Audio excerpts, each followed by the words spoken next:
జై కిసాన్ అక్షయ పాత్ర నమూనా 75వ రోజు పసుపు నాటుతున్నాం. మంచి అధిక దిగుబడి ఇచ్చేటువంటి పసుపును తెప్పించడం జరిగింది. పసుపు కొమ్మలు చూడండి ఎంత నాణ్యంగా, ఎంత చక్కగా క్వాలిటీగా ఉన్నాయో.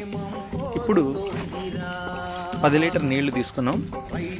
ట్రైకోడర్మా విరిడే జీవ శిలీంద్ర నాశిని స్టెయిన్స్ కంపెనీది లీటర్ నీటికి 5 ml విత్తన శుద్ధి కోసం ద్రావణం రెడీ చేసాం.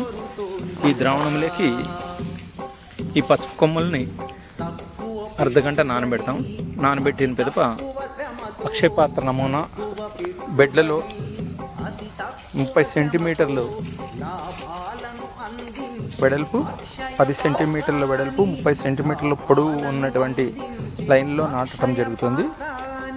ఇప్పుడు విత్తన శుద్ధి అక్షయ పాత్ర నమూనాలో 75వ రోజు పసుపును ఎలా నాటబోతున్నామో, విత్తన శుద్ధి ఎలా చేయబోతున్నామో ఒకసారి చూడండి. ఇప్పుడు వేయినన్న ఈ కొమ్మలని దాంట్లోకి వేసి, ఇది ట్రైకోడర్మా విరిడే ద్రావణం. ఆ ద్రావణంలోకి ఈ పసుపు కొమ్మలను అర్ధగంట నానబెడతాం.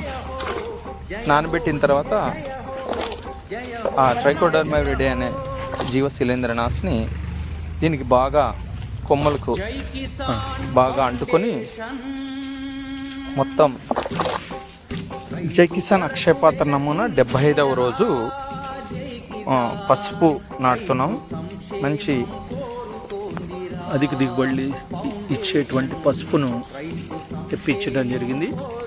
పసుపు కొమ్మలు చూడండి ఎంత నాణ్యంగా, ఎంత చక్కగా క్వాలిటీగా ఉన్నాయో.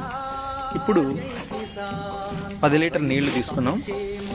ట్రైకోడర్మా విరిడే జీవ శిలీంద్ర నాశిని స్టెయిన్స్ కంపెనీది లీటర్ నీటికి 5 ml విత్తన శుద్ధి కోసం ద్రావణం రెడీ చేసాం.